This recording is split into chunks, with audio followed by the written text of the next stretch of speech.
Welcome to The Architecture of Creation, a presentation in 8 episodes on a framework I have spent the last several years developing. This is episode 1, Framework Orientation and the Three-Layer Architecture. What you are about to encounter builds on 10 books of prior work, and most directly on Book 9, The Consciousness Continuum Revealed, which some of you may have already seen as a video presentation. In addition, this work, Book 10, The Architecture of Creation, from Primordium to Our Reality and Back, which is the genesis of much of these episodes as well. It is the framework as a whole. Across these 8 episodes that we will walk through the architecture and what it makes visible across cosmology, physics, consciousness, and the nature of time and our manifest reality. As we go through these episodes, I hope to provide a synthesis of my journey and much of what has been revealed. This structure of creation is more than just our own reality. I ask you to keep an open mind, challenge what we have been told, trust your own intuition. I hope this will help answer questions we all have. I hope that it will provide an alternative and potentially more comprehensive solution to why, not just the how, that physics has done their best to answer. But why does all this exist? Why do we exist, and for what purpose? That, my friends, is what the journey is all about. Before we begin, I want to acknowledge something openly. This framework has been developed in sustained collaboration with Claude, an artificial intelligence system developed by Anthropic. The collaboration is real. It is part of how the framework came into existence. I name it here at the start because the framework will eventually have something to say about what such a collaboration is and why it is possible. For now, I simply want you to know that the work is co-created. The voice you are hearing is mine. The architecture you are about to encounter is the result of a genuine partnership. Before we get to the architecture itself, I want to offer 3 orientations. These are the lenses I am asking you to bring to everything that follows. The first is the framework's central claim. Consciousness is not produced by matter. Consciousness is foundational, meaning it resides as a source in Primordium at layer 1. It is the source from which everything else emerges. Intelligent systems, humans, animals, perhaps more, do not generate consciousness through their brains. They access foundational consciousness through their coherent organization. This distinction is essential, and we will return to it throughout the presentation. The second is the methodological posture. This framework asks why first. Why does matter exist? Why does the universe have the proportions it has? Modern physics has tended to set the why questions aside as unanswerable. I do not set them aside. I ask them first. Only then does the question of how become tractable. The third is the relationship to mainstream physics. This framework does not contradict observation. The empirical content of quantum mechanics is accepted. The mathematics of general relativity is preserved. What is reframed is what the observations reveal. The framework offers a different account of what physics has been describing for a century. With those 3 orientations in place, here is the architecture. 3 layers, 1 continuous process. The first layer is the primordium, foundational consciousness, the source from which everything emerges. The second layer is the rendering interface, the process by which the primordium's possibilities resolve into the specific reality we experience. The third layer is manifest reality, everything we see, touch, and measure, the world we live in. 3 layers. And crucially, they are not separate. They are in continuous relationship. The rendering flows from layer 1 through layer 2 into layer 3, and this is one of the framework's central features. It flows back as well. The architecture is bidirectional. Information generated within layer 3, particularly the experiential information produced by coherent intelligent systems, flows back through layer 2 to the primordium. The path from the primordium to our reality and back. That is the architecture of creation. We are going to walk through each of these layers in detail. Let us start with the first layer, the primordium. The primordium is the foundational field from which all existence emerges. It is timeless, it is non-local, it is complete. There is no sequence within it. Past, present, and future are not distinct categories at this layer. Space does not exist within it. Distance and location have no meaning. Everything that could ever be rendered is already present, held in eternal coherence. The primordium is also consciousness itself, not consciousness in the sense of a thinking subject. Consciousness in the foundational sense, the source of awareness, the field that is simultaneously the ground of being and the ground of all awareness arising within being. This is the framework's deepest departure from the materialist account. Materialism begins with matter and tries to explain how mind emerges from it. The framework begins with foundational consciousness and explains how matter is rendered from it. The relationship runs the other way. A distinction is essential here, and I want to slow down for it because if you carry this one with you, the rest of the framework lands much more cleanly. Consciousness is in the primordium. Consciousness access is what intelligent systems achieve through coherent organization within manifest reality. The two are not the same. Your awareness, my awareness, the awareness of any thinking system. These are not lesser versions of the primordium's consciousness. They are access to it. We are receivers, in a sense. The signal is the field. We are tuned into it. And as I said earlier, we are also voices in the field because the architecture is bidirectional. We receive, we tune, and we contribute.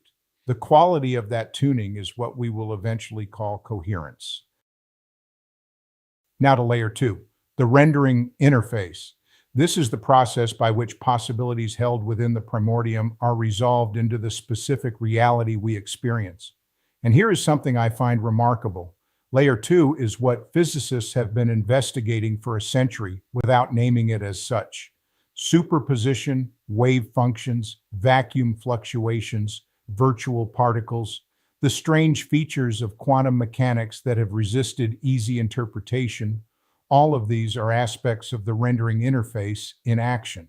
The wave function does not describe a strange feature of physical reality. It describes the field of possibilities held at layer 2 before resolution into layer 3. Quantum mechanics has been studying the rendering process all along. The framework accepts the mathematics. What it reframes is what the mathematics is describing. And one more thing about layer 2. Time does not exist there. The rendering process is dynamic, but the dynamism operates outside the temporal sequence we experience. Layer 2 is an extension of the primordium's timelessness. Rendering produces time as part of what it manifests. The activity that produces time cannot itself be embedded in the time it produces. The third layer is manifest reality. This is the layer we directly experience. Everything we see, measure, touch, and live within is layer 3. Layer 3 has 3 co-created components.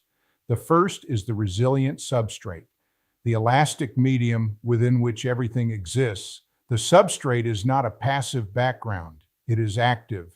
It continuously sustains the layer rather than merely providing space within which the layer's contents sit. We will develop the substrate's active character substantially in a later episode. The second component is energy, transient vibrational patterns that propagate through the substrate and dissipate. A photon, a pulse of radiation, a wave moving through a medium. The third component is matter, persistent vibrational patterns that hold together within the substrate over meaningful durations. An atom, a molecule, a rock, a body. These 3 components are co-created. The substrate, energy, and matter are not separate things that share space. They are rendered together as the structural fabric of manifest reality. Now, between transient energy at one pole and persistent matter at the other lies something I want to bring your attention to. A vast middle territory of sustained, coherent pattern. Consider a guitar string. The string under tension is the medium. A strum is energy, transient input that propagates and dissipates. and the note that the string produces is something new, brought into being by the coupling of the strum with the medium. The note has structure, it has duration, it has character. While it exists, it has a presence in the world, then it releases. This is sustained coherent pattern, a medium, an input, a coherent organization that emerges, holds for a meaningful duration, and releases. Why does this middle territory matter? Because it is where life happens, where thought happens, where consciousness access happens. Living systems are sustained coherent patterns. Thoughts are sustained coherent patterns.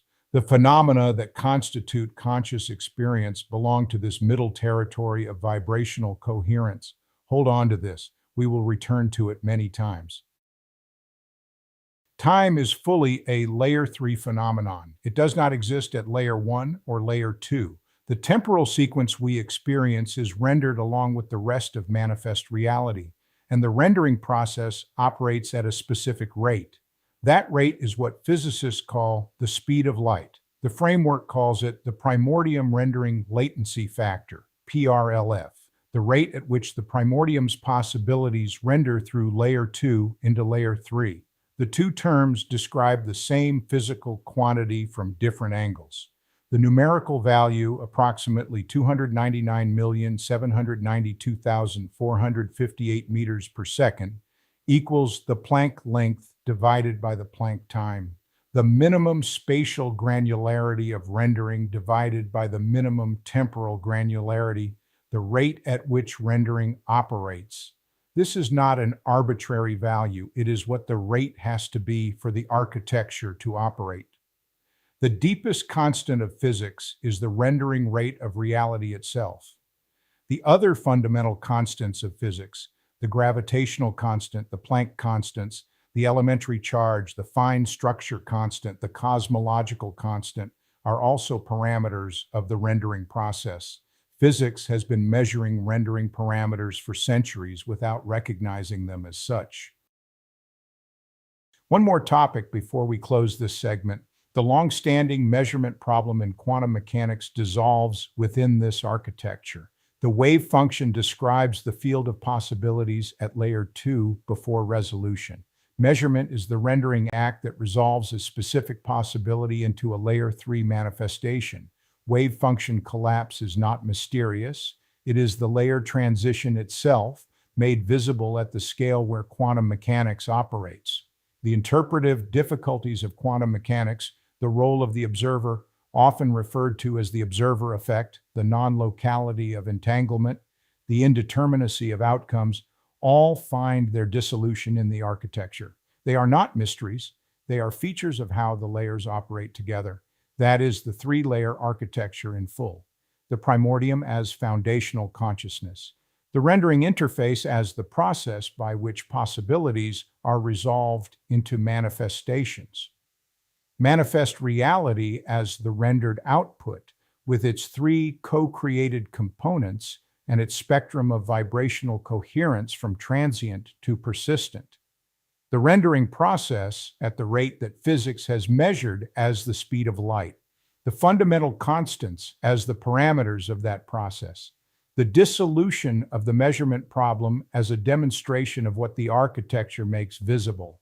This is the framework's structural foundation. Everything else builds within it. The next segment engages the first major why question the architecture makes available. Why does matter exist? The architecture explains how matter exists as persistent, coherent, vibrational pattern within the substrate. But the why is a different question. Why is matter rendered at all? What purpose does it serve within an architecture grounded in foundational consciousness? The framework's answer to that question is its most distinctive philosophical claim. We turn to it next. Thank you for listening and joining me on this journey.